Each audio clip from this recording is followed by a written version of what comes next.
What? You would blast this? I don't know if I roll my windows down to this, but I bumped this in the car. I would not roll my windows down. This is a guilty pleasure song. Like, this is closed quarters. Yeah. He says, "Don't mind me." Welcome to the Loud Azz Neighborz Podcast. This is your host JoJo. To my left, we have guest. Oh yeah, hey, I'm Chris. I guess I can introduce myself. Yeah.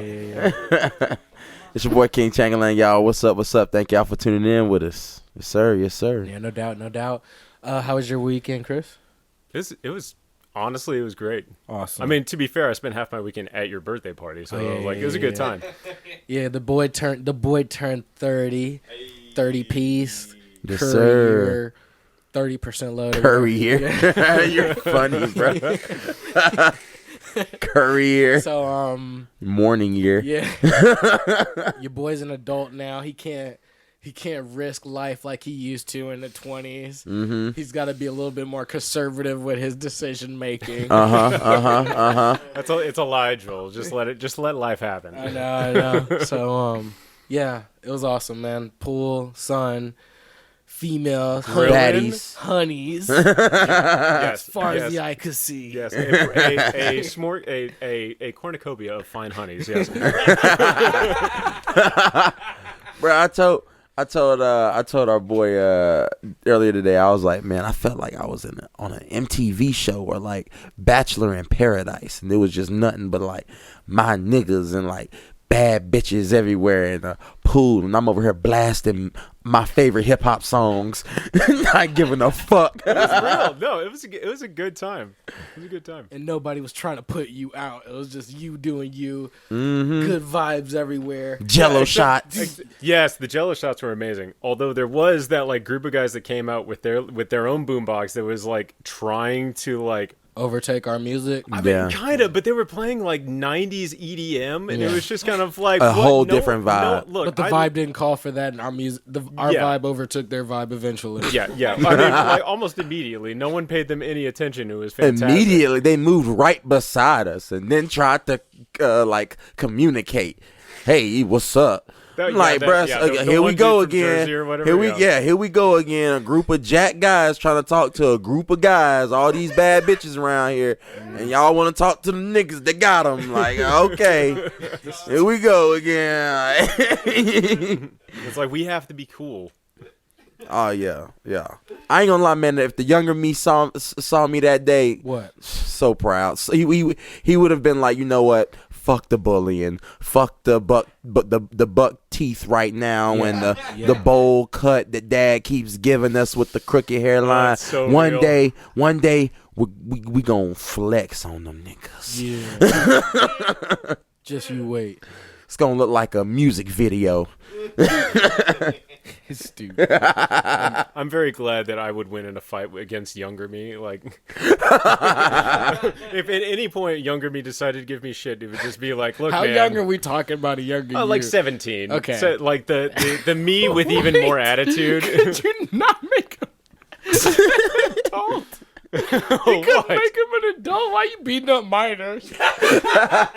Bro, when I'm thinking of a younger me, I was thinking of a minor too. No, 17-year-old me. Beat up my 17-year-old. Well, I mean, me personally, I want to talk about beating up, but I was just saying, like, my younger me would be so proud of the older me. I thought you were talking about beat up. No, he would beat up his younger him. His younger him is 17. Yeah, his younger him is 17. Me and my 17 self and I would get into a pretty intense tussle. I'm just saying. Yeah, it would be. How old is your young self? That I'm beating up? No, not beating up, nigga. Like, no, it's just when you go back and you be like, oh my man, the younger me. How old is your younger you? My younger me is in middle school. Yeah, I would say mine too. Okay. A lot of trauma back then.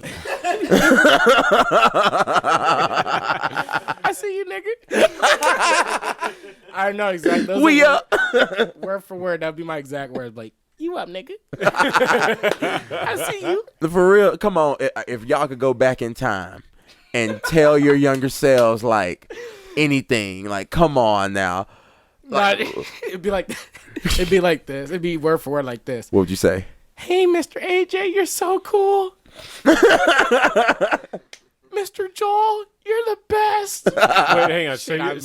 I knew I made it. So Joel, you're saying like you think your younger self would come up to you and say that? Oh yeah, he acknowledges that I turned up. Because damn. Okay. Yeah. If I see myself and I know I ain't come up, I'd be like, I'd probably in my middle school days would roast myself. Like, damn, nigga, I thought I was something better than this. Dang, you would roast yourself. Oh, so I wouldn't roast myself, nigga. You're complimenting the highs and the lows. You damn right, bro. Like, look.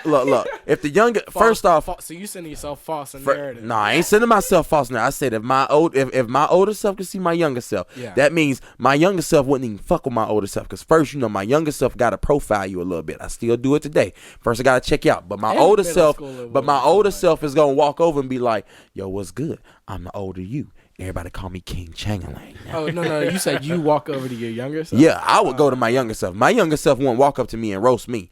My oldest, I would go up to my younger self, and then my younger self would be like, "Damn, who are you? You look a little fly." And I'd be like, "I'm you." But they call me King Changeling now. And he'd be like, "Damn, I'm a king?" He gonna be like, "Yeah." I'm like, "Yeah, bro." King of what? Yeah. King of Nashville.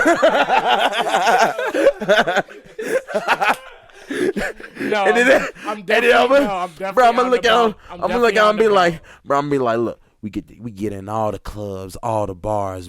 We friends with all the bad bitches. Nigga, you got a podcast and you flexing and you shining and you making a lot of more money than these hating ass niggas. He was like, you almost like Usher. Oh, once I said that, so I would have said that. The younger me would have been like, "Oh yeah, oh we almost Usher mode. Oh yeah." And this is about the time when you wake up from your dream. This is about the time I wake up from my dream. No, see, I think myself and my younger self would have to be like forced to sit in a room, and we just like hang out quietly and just be like, "You sure this is me? What you been up to?" And be like, "I see you lost a lot of your hair." I'd be like, "I see you don't have muscles yet." It would just be. I just feel like there would be just a lot of just kind of pent up rage at each other's positions. Just be like, "Fuck you for being young. Fuck you for being old." right hook to the face. It would straight up Kid be that. knocked out on the table. Yeah, it would absolutely be that. Like I said, I would be out in public. My kid would recognize how cool my older self is and just be like, "Yo," and then start roasting you. No. That's what you said. Oh, if I wasn't at the level I was supposed to be at. Oh no, we're talking about you. Your younger self, Matt. Right now. Yes. He's like, "Nigga, can I spend the night?" Nigga, hey, can I come live with you? Oh, you got a house? Oh, you got a baddie?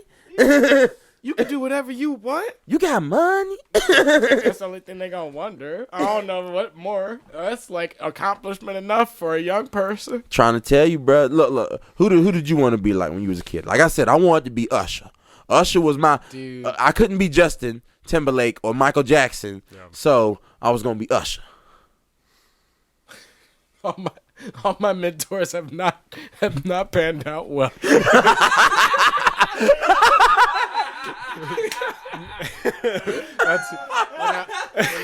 Name them. Don't you dare say R. Kelly. No.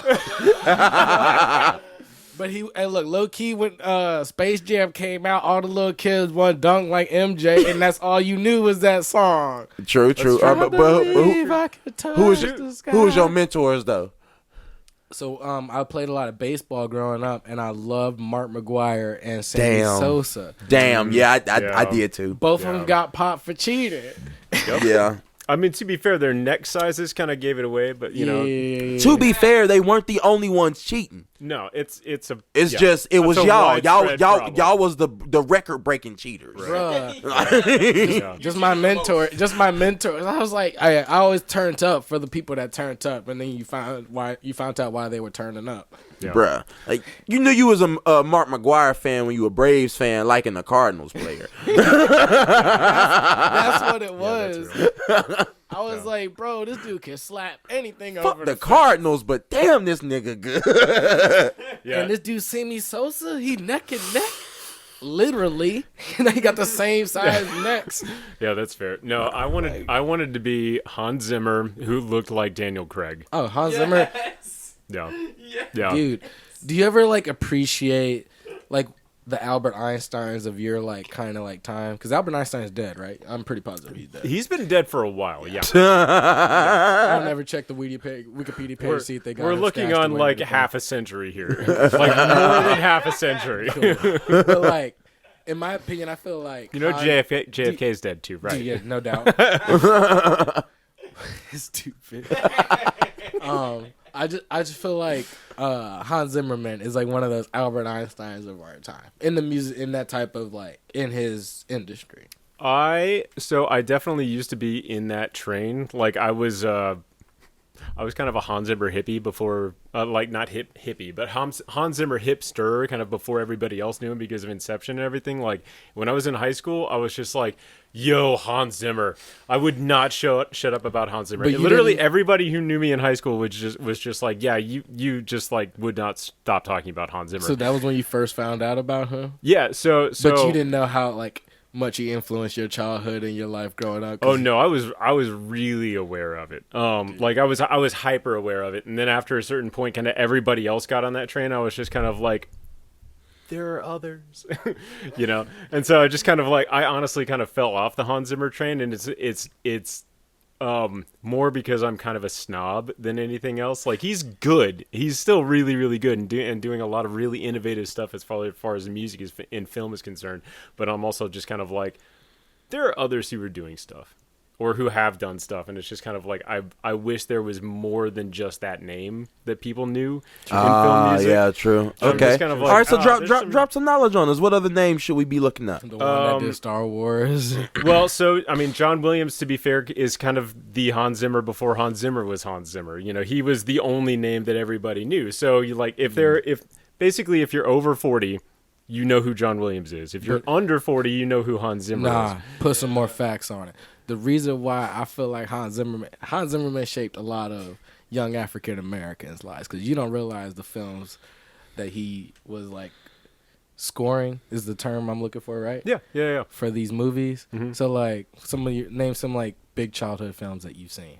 Disney, obviously. Oh, okay, all right. I was about to say, I was like, bro, you know how many movies we about to dig into? Think about a Jamaican bobsled team. Okay. He did Cool Running. Yeah, he did the music wow, for he did Cool Runnings. Mm-hmm. And he did Prince of Egypt. He also did Prince of Egypt. He did Lion King. Yeah. He's been a part of your life since you was a kid. Yes. No, there's a real thing. Before I recognized it, yeah. Yeah, it's what I call the 90s Hans Zimmer. Like 90s Hans Zimmer was like was a totally different, like he was just literally shooting for the stars. Like every single thing that he did, even if it wasn't amazing, he was putting everything he had into it, and it was just kind of like it really shows. Like he was just going ham. But it's just like when you figure out when he's like been a part of your life, it's almost like you've been listening to, like you listen to a new song, right? You listen to something, you went to go see a movie, you heard this thing, this shit makes you cry, it touches your soul somehow. You're like, dog, like where have I heard this shit before? Like I know I've felt this way about a score or something or some other movie, and then you look up who made that score. And then you realize this nigga been a part of my life since I was a child. Yep. He just touched me at a different age. Yeah. He just touched you at a different age. No homo.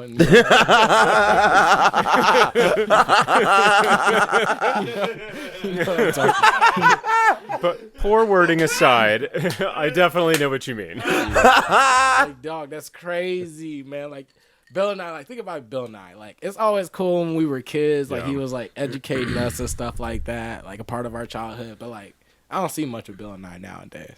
I see more of him than I did in the 2010s. I mean, like, you see him on social media, but, like... Yeah. Like, what do you mean by see him, like, as much? Like, I see him living, I guess, more. I see him because of social media. Like, before, I had no idea what happened to him. Like, I was like, what the fuck happened to the show? What happened to him? Did he die? What's up? Now, pop, poof, he's still here looking the same, dancing a little bit more, you know, getting jobs and gigs and stuff. Still sporting the bow tie. Yeah. Still sporting the bow tie. But now I know it's like, okay, you smart, but like you ain't no like Albert Einstein smart. Yeah, like you ain't no top dog, but you a great TV personality who know a lot about science, and I'll take that, because you taught me a lot. Hey, and I know you part of gang, so you hear what gang here first, and you let me know about gang. I haven't heard nobody say that he a fake. No, he's not. No. He's a part of the scientific community. Yeah, he is a legit scientist. He is just one of the most capable and I think approachable spokespeople for the scientific community, and that's why he's so visible. Yeah. Like the guy really before him. I mean, currently, kind of the guy is Neil deGrasse Tyson, who you just kind of see everywhere. He's head of the Hayden Planetarium in New York City. Yeah. And his mentor was one of my favorite people, just Carl Sagan, who like most people just kind of know because he was known for this like billions and billions kind of thing. But Carl Sagan is one of the most like just truly inspiring and I don't know, just straight up just real people who I've ever like read a book by, seen interviews with. He just loved what he was doing, and he loved telling people about the universe and kind of where our place is in it. And just a beautiful person. So I don't know how we got here, but that's we got her because we're talking about Bill Nye science. Yeah, but hey, we weren't even talking shit about your man. Why'd you have to go off on this? Because I've literally been listening to the podcast Star Talk with Neil deGrasse Tyson on it, and so yeah.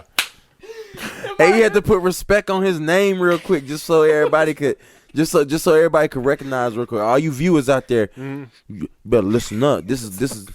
It's that real news. Nah, I feel like all of us go live one. on Carl Sagan. Yeah, it's that real one. Yeah, read a few books. He's great. Nah, I feel like we all have that like switch in our bodies where it's like we go like Kate mode for like somebody that we love. You, Chris that Brown. We admire. You, Chris Brown.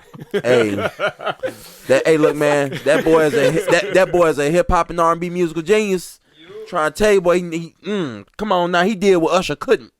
But it's like it'll be out of nowhere. You just say his name and then he like comes. It's like he switches on. Yeah, nigga, hold up, whoa, wait, not Chris Breezy. It's like his original manufacturing goes in. reset to factory settings. Yeah. Hey, what was you saying? Like the little trigger words, like you were saying the hypnotist have. Dude, it's like as soon as you said his name, he like went into like he like triggered into this like original setting where he had to like tell you his manufacturer settings off rip. And it was about who? Craig Sager. Carl Sagan. Craig Sager. Carl Sagan. No. So Neil deGrasse's over it right now, though, right? So yeah, Neil deGrasse Tyson is the head of the Hayden Planetarium. He's like the guy. He's on like Colbert all the time. He used to be on Jon Stewart when Jon Stewart was on the Daily Show. He's on Joe Rogan all the damn time. Is he really? Do you go listen to Joe Rogan's podcast? I feel like he got like an annual, like monthly or quarterly, like. I mean, it's not like. Hey, I got some more shit. Honestly, surprises. That honestly surprises me. No, because like if you've seen Oppenheimer and stuff, it's about theory, and I feel like Neil deGrasse's at that point to where you've been on so many pods. Now the rest of your pods are all like theories, and it's like that's all cool and shit, but like. You know, there's also the theory of what if my foot ended up in your ass? What would happen? You ever that's so 70s theory? I've never heard that term given to a theoretical physicist. Because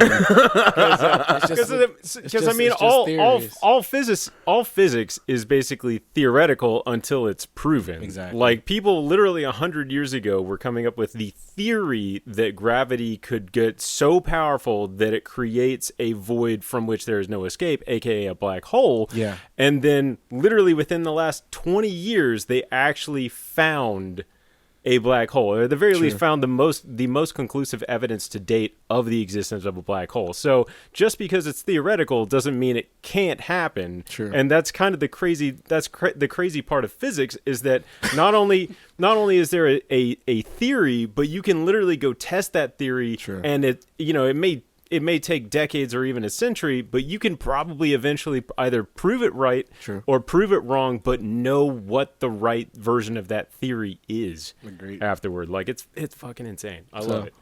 But going back to my foot in your ass theory. It's very feasible, right? there's you can always test that hypothesis, Joel, and find out what happens. Sounds like a scary movie scene.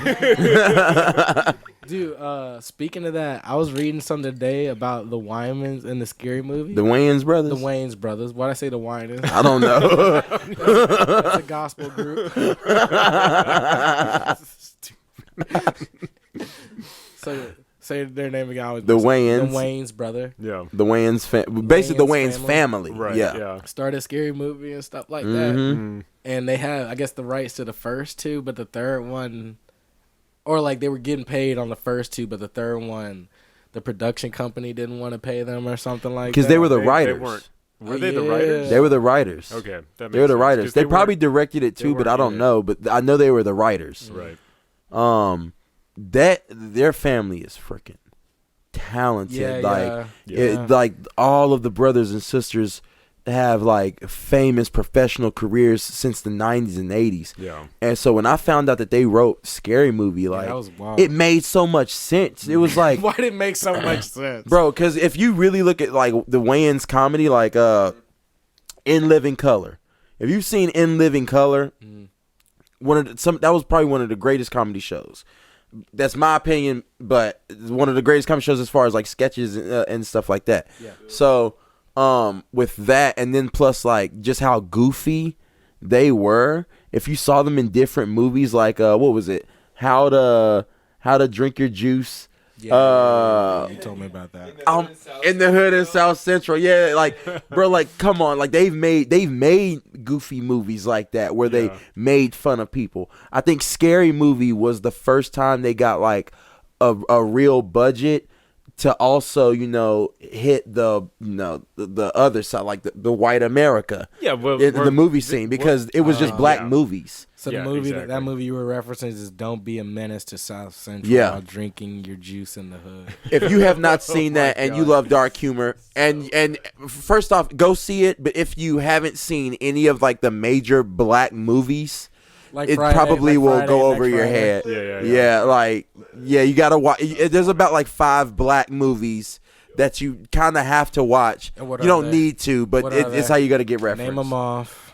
Well, shit, you got the laptop. What is it? Boys in the Hood, Juice, Friday after next. Friday. No, I wouldn't say if I can't do sequels, I do Friday. I do that NWA one. That newest one was hard. I think you should all see that. Straight Outta Compton? Yeah. Yeah, that was a good one. And what's the old one? It's not The Color Purple, is it? Don't Be a Menace. Okay, all right, here it goes. The Color Purple. The film, all right, so it says it's a parody of several U.S. films about being in the hood. For instance, Boys in the Hood, South Central, Menace to Society, Higher Learning, and Juice. Hey, you've seen all these. Yes. Most of which are listed in the title. Yeah. Have you seen all this, Chris? Yeah. I've seen Friday.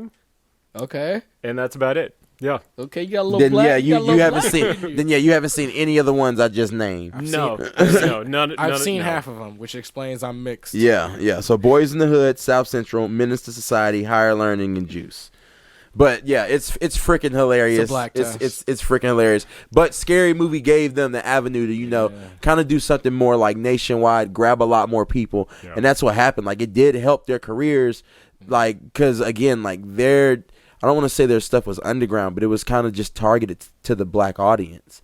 And it was where they got their most money and attention from. Yeah. But with Scary Movie, that completely changed. Yeah, that was. And I think that did piss them off because Scary Movie turned into a great franchise.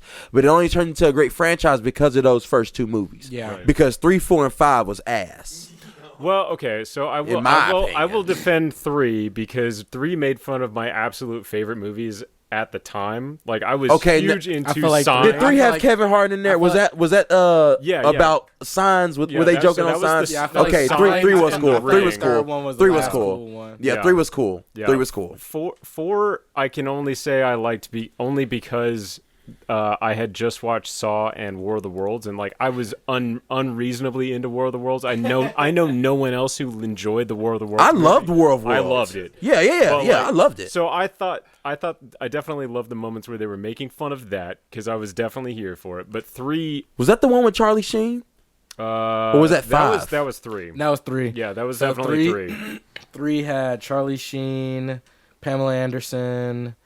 A lot of these people I don't really know. That opening with Pamela Anderson was just amazing. Anthony Anderson, who did Kangaroo Jack, the black dude. Mm-hmm. He was with Kevin Hart. Kevin Hart. He was with Kevin Hart. They were like a duo. Yeah. So yeah. Now, how the hell do you wake up dead? It's like, but you gotta sleep alive. He's low key a funny actor. I don't know why. Like, I look back at some of the films I've like watched of him, and he's like, I've always like liked his humor. No, which one? Kevin Hart or Anthony Anderson? Anthony Anderson. Yeah. No, because he was in I liked his humor. Because different comedy, man. Yeah. Different comedy. I feel like some things were a little bit like easier to get away with back then, and like kind of not joked on so hard, because he also did Baby Daddy. Yeah. No, was it Baby Daddy? I'm about to look. Or was it? I'm about to look up. It was the one with oh my gosh. It was the one where like all 3 of them were best friends and they had kids. All 3 of them had kids. He does the show Blackish. Mm-hmm. Yeah, he does. He does. He's the lead in that one. I'm pretty sure it's Baby Daddy. Well, he was also, I think I didn't first know him, because it would have definitely been Scary Movie 3, but like I first started paying attention to him because of his like small role in the first Transformers. That was good. That was good. That was really funny. That was a big role for him as well. Huge. But no, it's called My Baby's Daddy. If you've never seen My Baby's Daddy, that shit is fucking hilarious. Yeah. So basically, think of us 3, right? He's in a lot of and it's us 3. You're a musical producer. What am I? You're a boxer, but you have an Asian girlfriend and you work for her family. Hell yeah. At their like their Chinese, bodega, their little Chinese shop / restaurant, whatever. No offense. And then I think the other guy, like, he had a ghetto ass girl. I forgot exactly what he did, but he was a lame ass dude, real nerdy guy, right? Real nerdy guy. But basically, all of us are best friends, and then we end up getting pregnant. We end up having kids. We're all of a sudden like fathers. We're single fathers because we can't make it work with our partners, because obviously you weren't supposed to have a baby in the first place. Yeah. But the shit is fucking hilarious, man. It is so funny. That was really funny. And he did a voice on Hoodwinked, and I know that shit. Hoodwinked was freaking amazing. Ever seen Hoodwinked? I've not. No. You gotta watch Hoodwinked. Go home, do yourself a service. Dude, if you want to get drunk, get drunk. But I'm telling you, you're gonna be laughing if you like just stupid cartoon humor. It's like a PG-13 sausage party. Okay. Right? You remember sausage? I wouldn't say PG-13 sausage party. Like that was like a whole nother level. That was rated R. Yeah, that was like a whole nother level. Hoodwinked is just, if you appreciate all of the childhood stories like Little Red Riding Hood and shit like that, then you're going to appreciate Hoodwinked. But I ain't going to lie, the GOAT was fucking hilarious, singing about being prepared. I love that fucking song. When I tell you I sang that bitch in class in high school one time, I remixed that bitch. Be prepared, be prepared. This lesson must be shared. Yeah, you sent us that song. Hell yeah. Bro, I'm trying to tell you, that shit is fucking hilarious.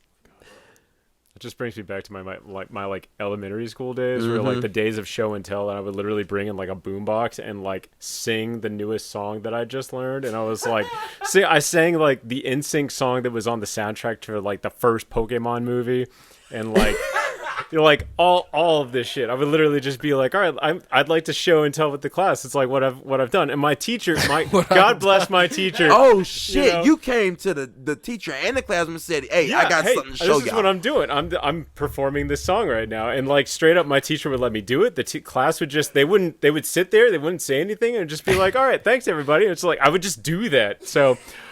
The transition from elementary school to middle school for me was traumatic. You and your I was about to say, I'm like, how was they not loving you? Like, and Chris gonna make it. Your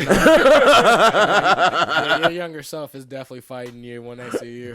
Well, bro, no. Do you see the crowd I'm rocking right now? I'm playing for everybody. I've got 16 people in this classroom. What have you got? It's like, I don't know, a director? So we're not in stadiums yet? Yep.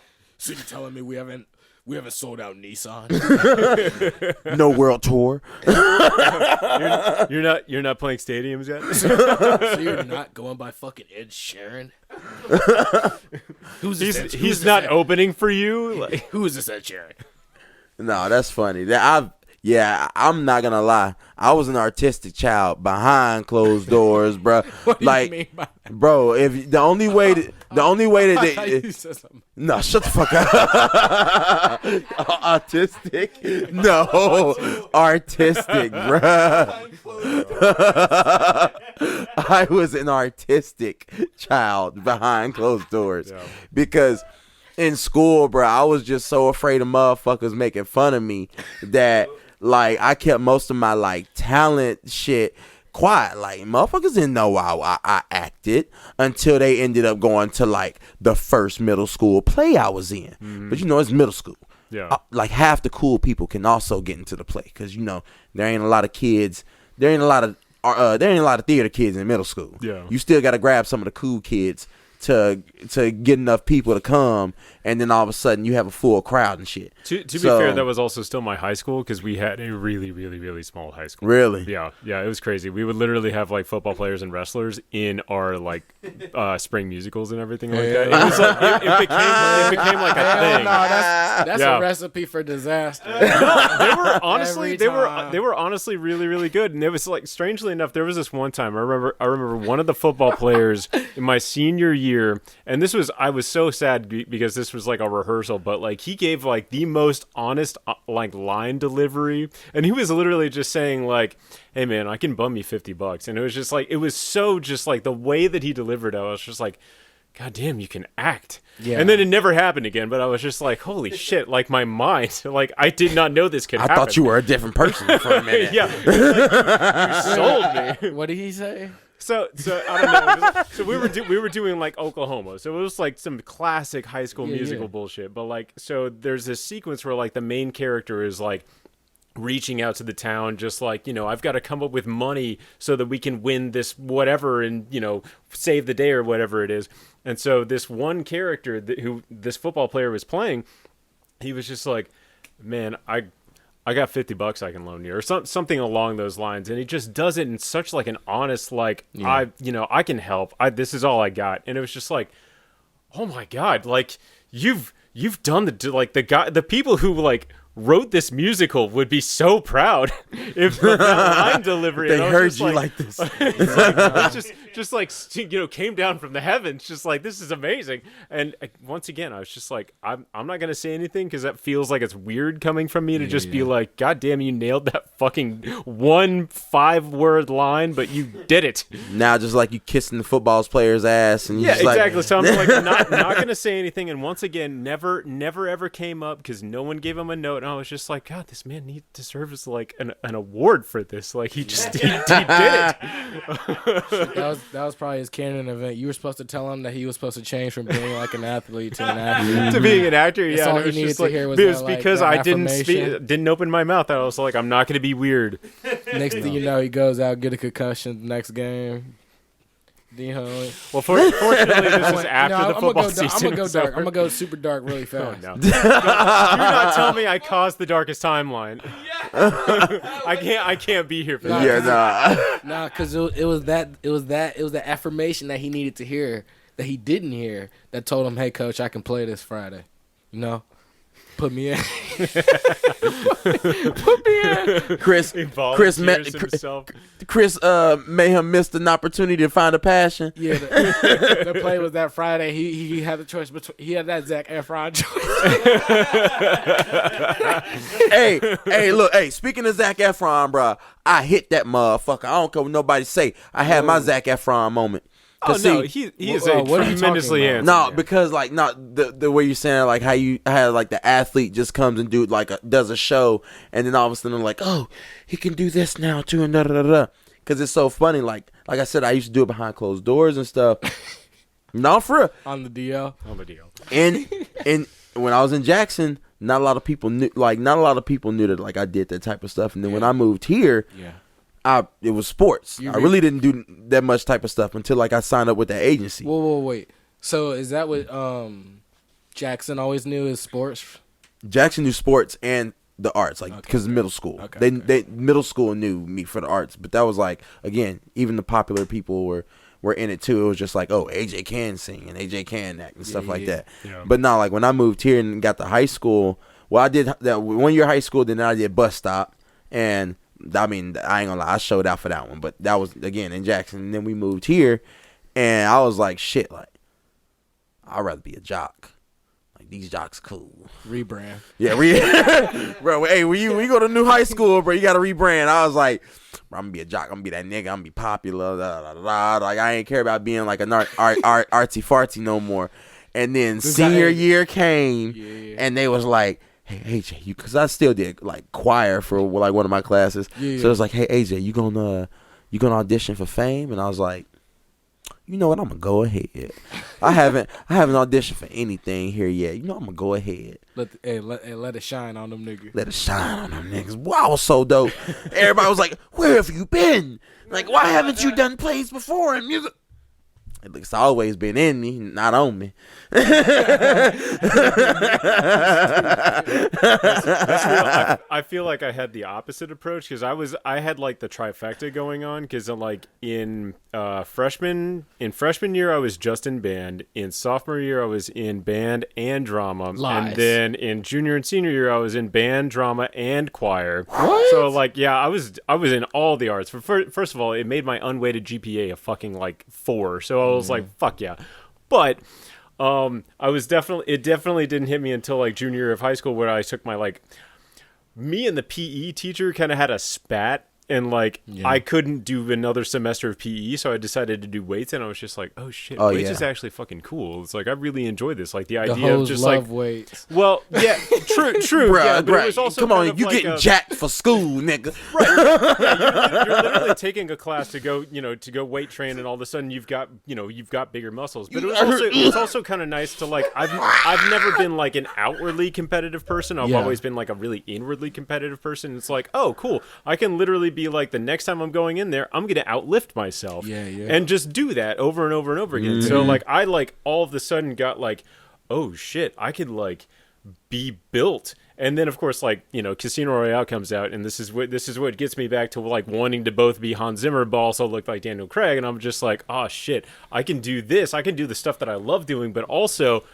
be jacked. Yeah, that's what I'm getting. That's my goal. I still want to get to the point where I have to handle, and no one better steal this motherfucking shit, the fit film composer. Like that's what I want my handle to be, and I'm just like, I'm not fit enough just yet. Like I gotta earn that. But like, look, just change it now and then rebrand. You're right. You're right. I'm gonna do that just right now. Just change it now, and then like once you get there, rebrand. I am changing this handle right now. You gotta be careful because once you rebrand, the haters come in like a flock of birds. Hey, that's all right. I don't have enough followers. Like a flock of birds. Hey, look. That's not the only thing flocking. The more the merrier. You got to represent that handle now. Now you got to start taking more shirtless photos. You can't just have the name. You got to own it. All right, fair enough. I'll do like my one-arm push-up posts like every week or something. Just make sure you block me when you're posting those. Hey, look, just mute me, Joel. You don't gotta block me. Just know that a like ain't coming. Like, cause I swear to God, that feels so. That like just it feels. I support you, but from afar. Yeah. Like I don't want the algorithm to think that this is what I like. Real talk. That's to all my homies out there who be taking shirtless photos. I support you, but I know that this was a thirst trap. This wasn't meant for me. This was meant for the hoes. Like so, I'm not gonna like it because the algorithm in my search engine is gonna fuck me all up, and I'm not trying to have that. Yeah. No. It's okay. To be fair, I'm not looking for y'all's likes, so it's like I'm okay if they're not there. No. Like I support you. I support you. Yeah. I just don't want it to go on. I just don't want it to go on the record. You know what I'm saying? I don't want this to Once be it's followable. It's archived. Hey, look. If you get enough bitches commenting, then I'll comment at the end and be like, yeah. You doing it, my nigga. The three fire emojis or whatever. My love is going to be bogged down by a bunch of hoes. So it's nobody cares about mine. It's like I'm not at this point. It's like I support you, but like I'm not complimenting your muscles. I'm complimenting your game. Yeah, exactly. So like I'm not going to displace. Yeah, I'm not gonna displace the hose. Like right now, if I started liking, like we started liking, it's just gonna be. It may gonna be like we're gonna be noticeable, and then like our people gonna be like, "Nigga, I see you." I see you liking this white man's shirtless photos. It's like, all right, everything good at home. So I'm gonna wait until your shit bogged down with the bunnies. Yeah, like the first thing Lauren sees when she's like just scrolling through Instagram, she's like seeing my shirtless photos and Joel's. Nah, bro, I swear, cause my girl be doing that, bro. She just be chilling. And she hit.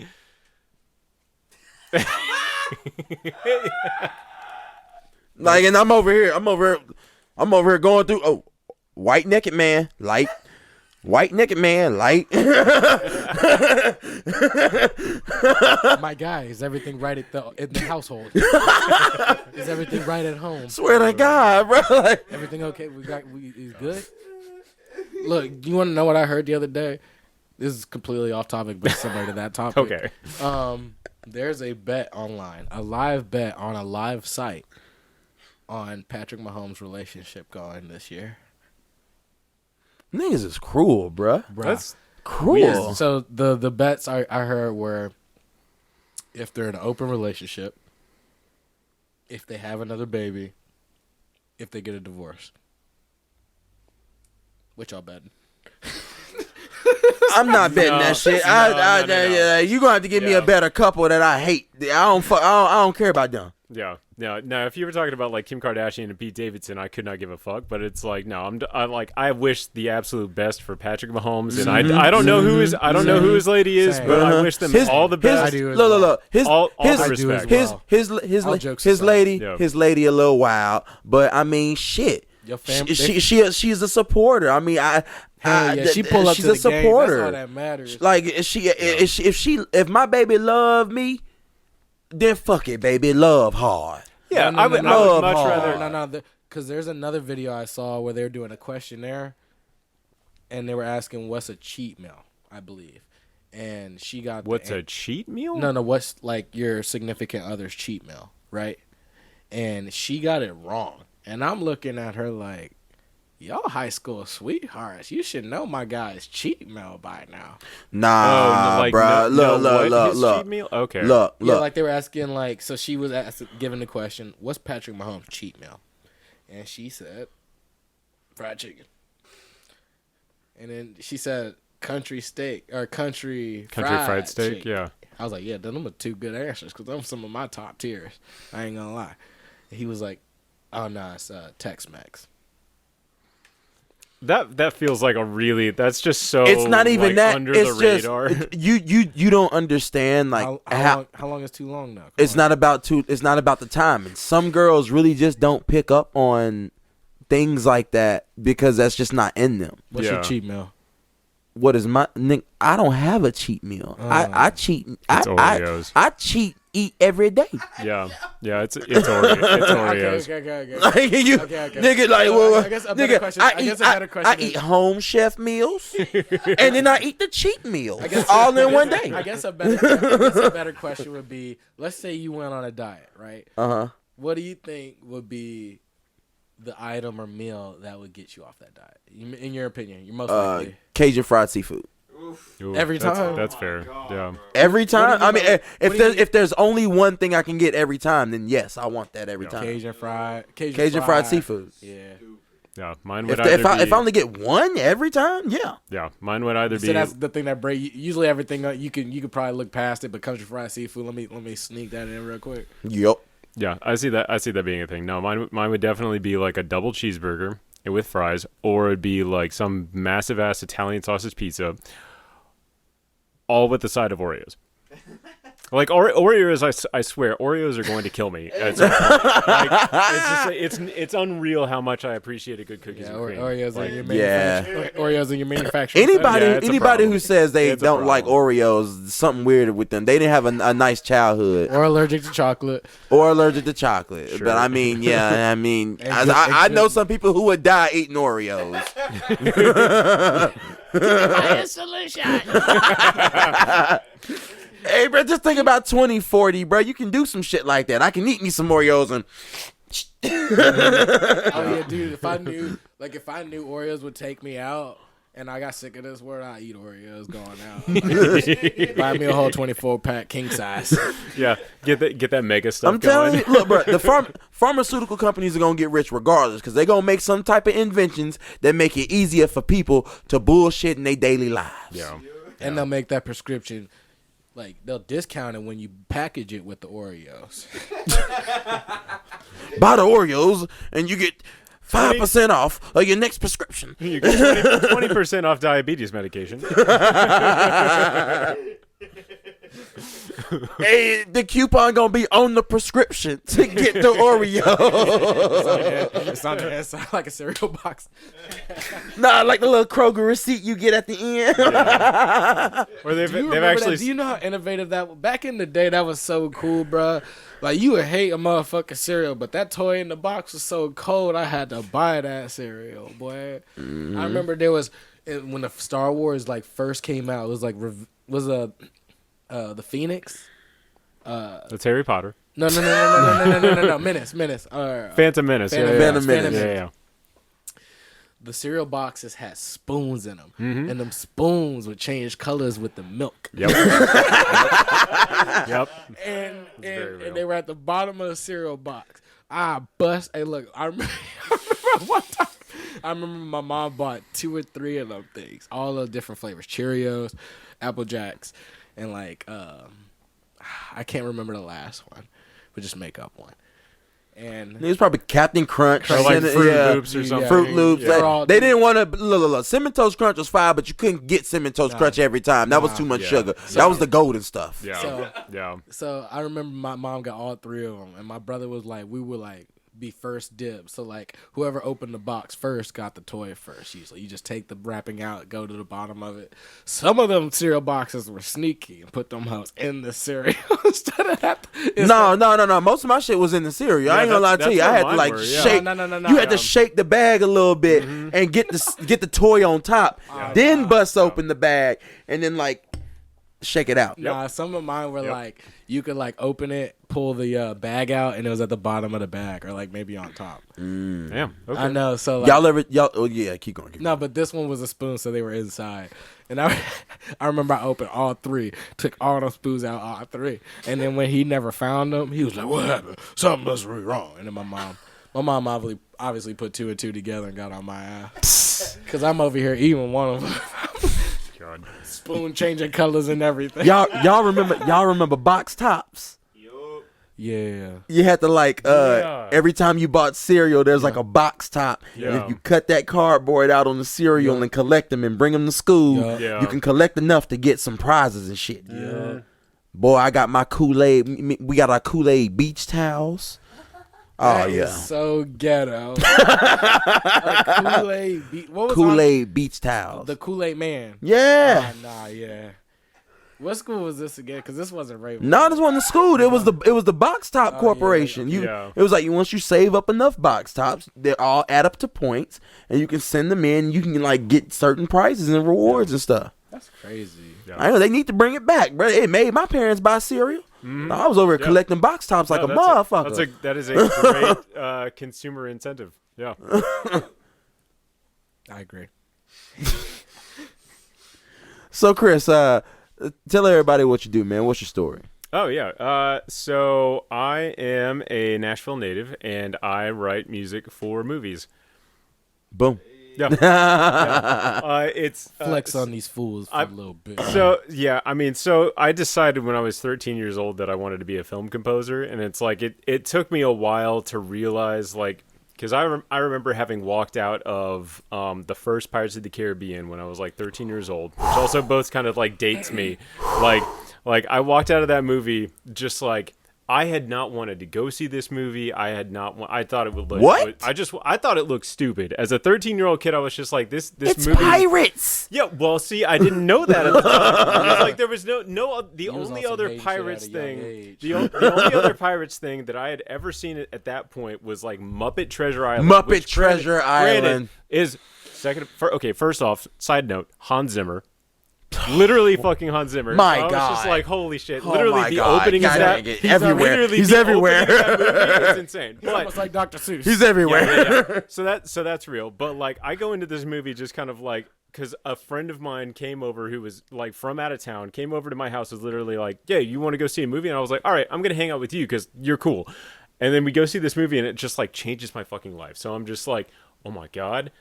This is straight up. I remember, like, as I'm walking out of that theater, looking back at that screen, just being like, music by Klaus Badelt, and there's a long story to that, which we don't have to get into. But like, I was like, that's what I want to do. And it took me years to realize that like all of my what are still my favorite film scores came out from like 1996 or 1997 through 2003. So it was like, you've got the Matrix trilogy, you've got the first Harry Potter movies, you've got the new Star Wars movies, the Danny Elfman, Sam Raimi, Tobey Maguire Spider-Man movies. Yeah, something did happen to cinema for a minute right there. It was like 5 years of solid gold, like Signs, The Bourne Identity, the Lord of the Rings, like the entire Lord of the Rings trilogy, like all of that was just solid gold, and every single great movie had an equally great soundtrack, and these were like everything that led up to all of that. And so I was just like, oh shit,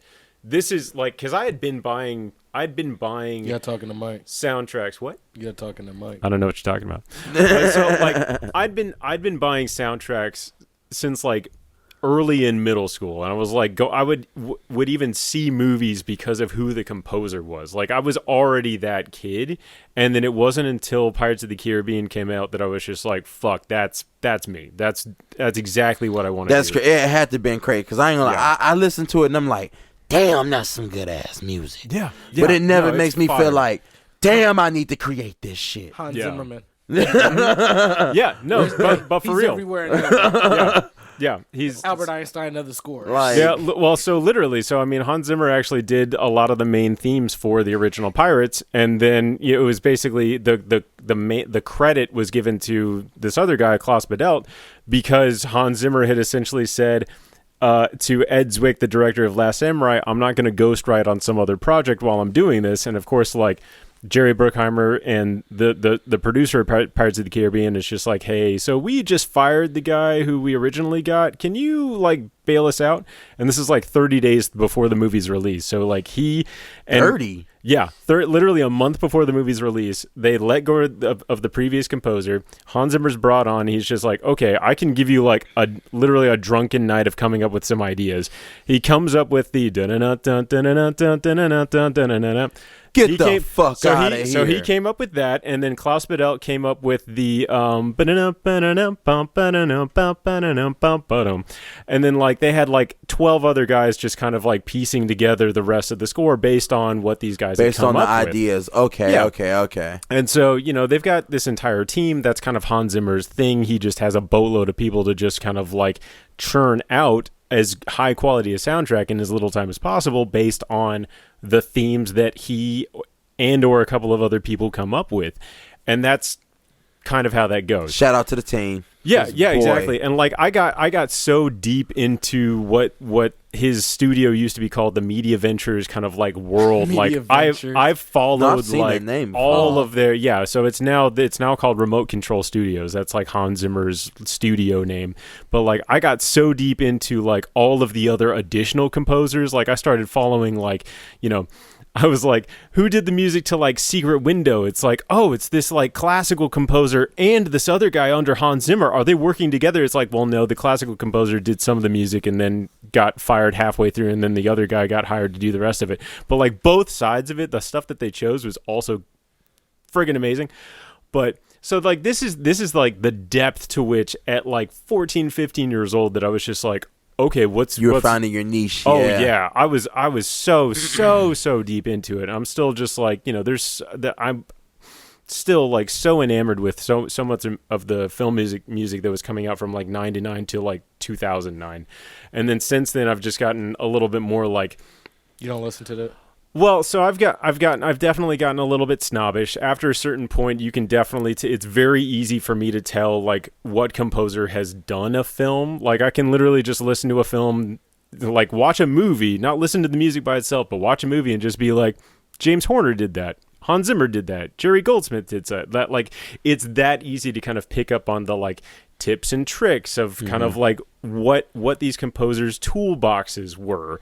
And sometimes it's really easy to tell like there's a technique or a term called temping a film, where you're literally in the editing process putting temporary music to the film for the sake of pacing or for the sake of showing it to a test audience and things like that. And sometimes it's really easy for editors, producers, directors to really just kind of like become enamored with the music that they've temporarily placed in their film for the sake of, showing it to other people. But then all of a sudden they're just like, I really like how this sounds and how it works with the film. So I kind of want you to, like, whoever they've hired to just kind of remake that. And sometimes it gets really, really easy to just be like, I know exactly what piece, and sometimes they're really obvious. Like, if someone's just like, oh yeah, I've put like, Star Wars, and like I put a track from Star Wars and temped it to this movie, you're probably going to know that it was, someone's trying to sound like Star Wars, Yeah. but but like there's a level of just like, there's a knowledge base behind me that's just like, yeah, that sounds like that one cue from that one movie that really only I've seen and only I would be like, butthurt about it, but it's just kind of like, yeah, maybe I should stop paying that much attention to it. So yeah, I mean, I can definitely be a snob at times, but there's a lot of stuff that's going on now that is very much like one of my favorite things about film music, kind of the most experimental side of film music, is how a composer, how somebody can make a sound that is very unique to their film. And sometimes that's like derived from the film itself. Like one of the really big composers right now, his name's Ludwig Göransson. He's done like the Creed movies. He did the first and second Black Panther, Tenet, Oppenheimer, Community, of all things. But like he's just on fire. But what he does in so many cases is like he finds elements of the film to then make music out of.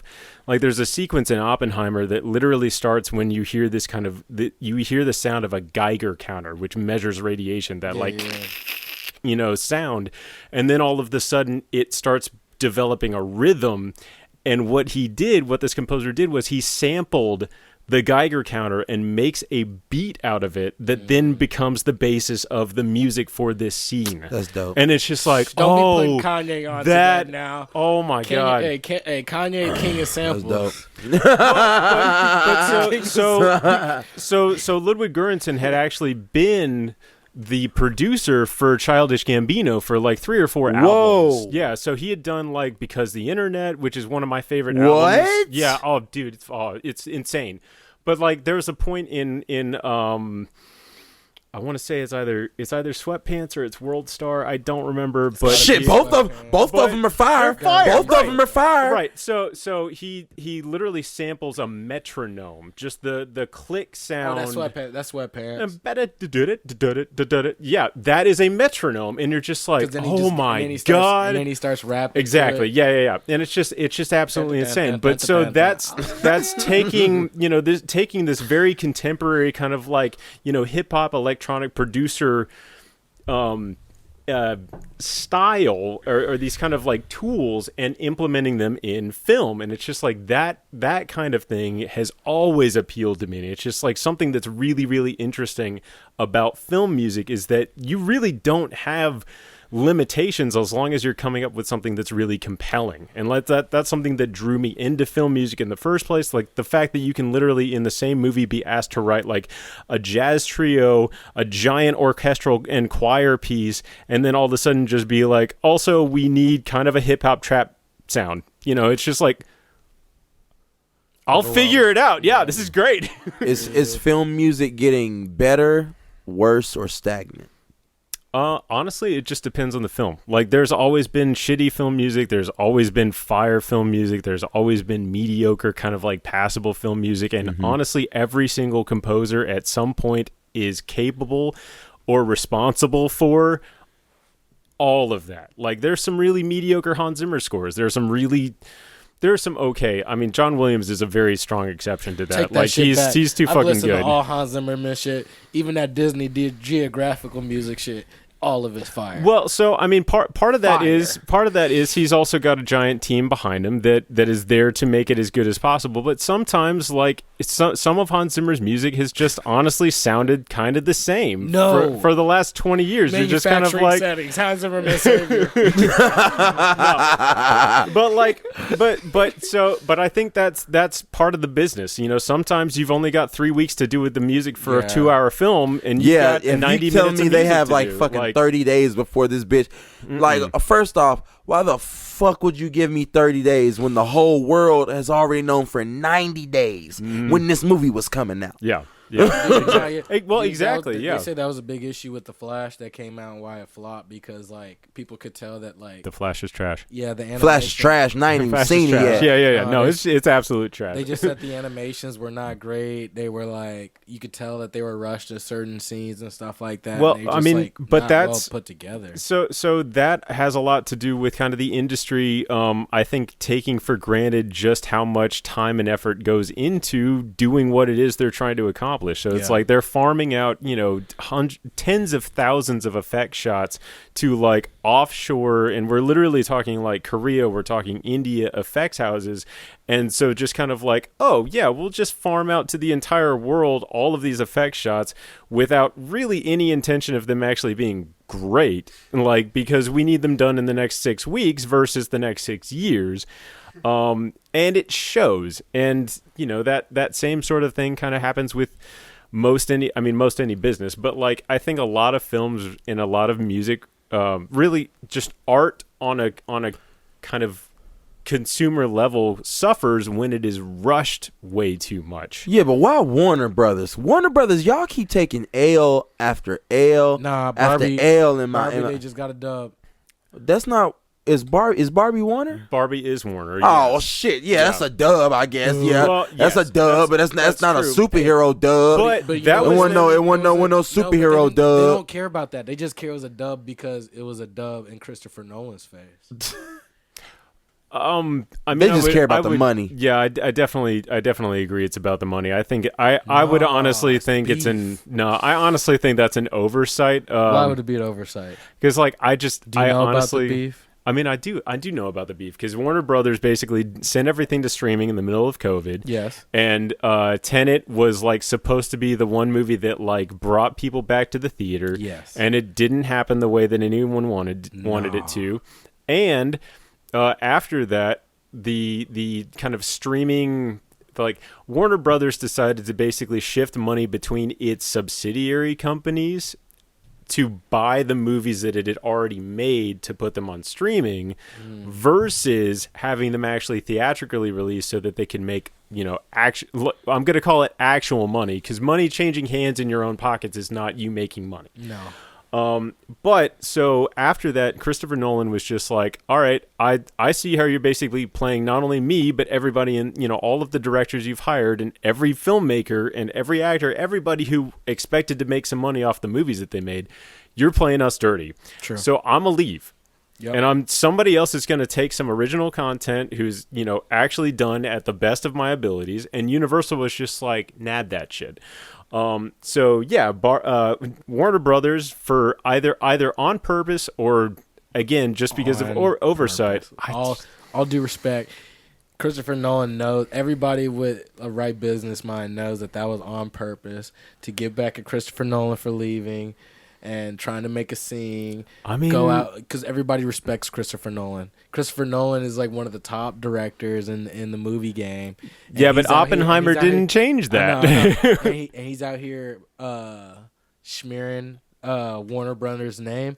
Guess what? We're gonna put out our best summer hit on the same day you release Oppenheimer. Same day. Yeah, but then the audiences literally came up with Barbenheimer, where everyone decided to see both movies on the same day. You know, I'm wearing my, sporting my Barbenheimer outfit, and it's just like, yeah, I'm gonna go see both the invention of the nuclear bomb, along with, Margot Robbie as a plastic doll. No, yeah, you did. Yeah. Hell yeah. And then you walked in there and realized you got put in your place. That's so exciting because, like, at the end of the day, like, yeah, Christopher Nolan won. He netted a pretty good profit on his movie. But Christopher Nolan won? I thought Barbie won. No, Barbie did win. So Barbie massive. Right. Barbie has made way, way, way more money than what they even expected. Right. But Oppenheimer and Chris Nolan have basically sold out IMAX theaters for essentially a month-long running. Like, this is the longest IMAX running. Okay, so we're talking about like tickets sold ahead of time and everything. Yeah. I mean, they will eventually make. Did they reach their goal still? Yeah. Both of their movies at this point either will or have already made way more than it took to make. It seems like the movie theaters are back. Yeah, I mean, but look at the movies that are there. They are original movies, and they were basically risks by these. They weren't some DC sequel or Marvel knockoff. And I mean, if we want to get into just how absolute ass Secret Invasion was, we can get into that. But oh my God, Secret Invasion was ass. Oh my God, 6 it was the episodes. Worst damn show. 6. I was like, bro, y'all gonna do my nigga like this? I know, like this. I was so damn excited for this show. Like, I've been spoiler alert. This is a spoiler alert, so we just gonna talk about this. Yeah. No, I've been wanting a Marvel spy thriller show literally since the trailer for Winter Soldier. Mm-hmm. Like, I was totally here for that. And then Winter Soldier ended up just being, next action movie, and it's like, okay, fine. It was still a good movie. But like, this had every single, like, on paper, it checked every box of like your 80s, Cold War era spy thriller.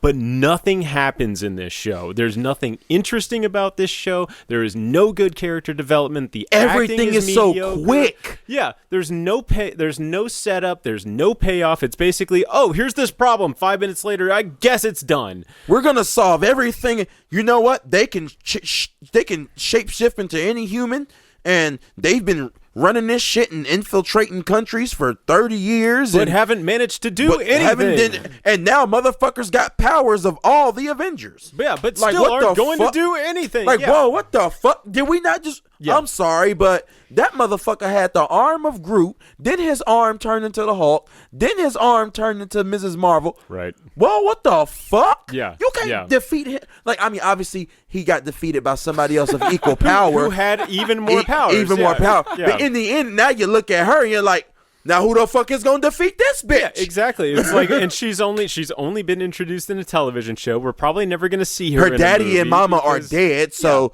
she can be swayed by anybody. Yeah, she's very vulnerable mentally right now. Yeah. So no, this entire show, literally the montage that ends this season of this show is exactly like where you basically have the Skrulls who are impersonating people being assassinated, and then you have the people who others think are being impersonated, being assassinated. Like, you have basically just chaos throughout the entire, planet. That is exactly what I was expecting, or that's exactly what this show should have been. Yes. Which is like nothing but intrigue. You don't know what's going to happen. Any turn of a corner, any next turn of the page could be some absolutely mind-blowing, revelation as far as any of these characters we could have known. They could have established how long Rhodey had been. Spoiler alert. They could have established how long Rhodey had been I was so mad about that. I was like, what the fuck? Don Cheadle just been under here this whole time? Yeah. Since when? But we don't know since when. Exactly. Iron Man 2? Yeah, maybe. but the only bro, thing didn't they say this was partially like helped out by like AI and stuff like that? Oh, so like the opening title animation was like done by an AI. Like basically the artist input the imagery and then told the AI to like animate it or move it the way that they needed to. So it's not honestly that big of a thing at this point, but it's the fact that they kind of used it for it, which was also just like, well, that's just lazy. Like the whole thing just came off as lazy. It is lazy. Do you have a feeling that this was somewhat written, like even though they won't admit it, like off firsthand? Do you think it was somewhat written by AI in your opinion? I doubt that. AI I honestly doubt that. I think it was just a bunch of people who didn't know what they needed to do. I mean, honestly, if you look at She-Hulk, where they literally just have this. She-Hulk, I didn't even watch that. I knew that was gonna be ass. They had this whole. They had an entire series that basically built up to this one moment, and then the last 5 minutes they were just like, we don't really like where this built up into, and we kind of didn't do it right, so we're going to break the fourth wall for 5 minutes, make an inside joke that only MCU fans, like hardcore MCU fans, are going to appreciate, and then just give you exactly what we would have given you in the first place, which is like all of the setup for the next shows. And it was just like, it's such... If you have bad writers in your writer room, and I understand everybody's upset and, everyone's on strike and everything, and, shit has been going down and has been getting, the conditions have been getting worse and all of that. But if you have bad writers in your writer's room, hire different writers. That's all I'm saying. This motherfucker comes down to earth because Skrulls are about to go to war with humans. Mm-hmm. And then you think you stop, you really just stop the worst of all the Skrulls. And then the humans go to war. Well, the United States go to war with the Skrulls. Mm-hmm. And you say, let me get back into my spaceship and go back into outer space. Yeah, exactly. Why are you leaving at the end of this thing? And also nerd, film music nerd shout out right now. But like, I feel like they did my man Chris Bowers so wrong in this show, because so Chris Bowers is one of the few. There are not a huge number of black film composers right now, and like I'm really excited to just see more of that represented in film. But like I feel like this man was trying so hard to come up with some good music for this show, and I feel like they did him so wrong because it's never loud enough. It's always like the show is not intense enough for what the music is trying to accomplish, and I'm just like, damn, Marvel, come on. And it's too quick. Yeah. 6 episodes of a lot of shit. And I'm just like, oh my God. Yeah, it's a massive disappointment. And I hate to, All right. So if you can leave the audience with one Disney Marvel film that you think is actually worth watching, which one would it be? One Disney Marvel film or one Disney Marvel show? Show. Honestly, I loved WandaVision. Like, I was totally here for WandaVision. Was fire. It was good. Is that your show? My show? Yeah. Loki. Same. Loki's good. Loki. I will say I did enjoy. WandaVision is behind it. No. If I gave you a runner up, it would be Falcon and Winter Soldier. Now that's my number 3. That's my number 3. That is how Secret Invasion should have went. Yeah. I felt like I'd feel that. Yeah. I felt like Moon Knight was. Is it Moon Knight? Moon Knight was good. All right. Yeah, it's all right. Moon Knight was good. Number 2. It could have been better. I think so too. Yeah, it had a lot of really neat elements, but it just kind of became it could have been better. The normal. But it left you with a lot of mystery at the end because you didn't know if it was going to be over. Well, I mean, shit, it left me with a lot of mystery because I didn't know who the fuck Moon Knight was. Yeah, that's or just how many. Yeah, and I mean, for season 2, ho. I am excited to see how many more personalities Moon Knight has, because like if he's as fractured as is possible, then we could have a couple dozen. And you're talking about gods are real. Yeah. Okay, we're talking about gods are real, not just aliens. Yeah, gods. Yeah, which I mean, granted, there's precedent for because Thor, but like true. But Egyptian gods, yeah, exactly. Like bound to the earth. Yeah, exactly. Having I'm gonna totally blank on their. I'm gonna blank on their names, but like having 150-foot tall, Egyptian gods, duking it out over the. Like this big? No, on like next to the pyramids and everything. The fucking totems that they're supposed to be carried in. The like 6-inch tall little wooden totems. Yeah. Well, all right, man. Hey, we're running out of time here, man. If there's one last thing you could tell to the folks, or just one thing you want to get off your chest before you get up out here, man, what is it? I don't know about anything to get off my chest, but at this point, just kind of hope everybody just kind of has a good time. Just everybody just treat each other nice and chill. There we go. Treat each other nice and chill, man.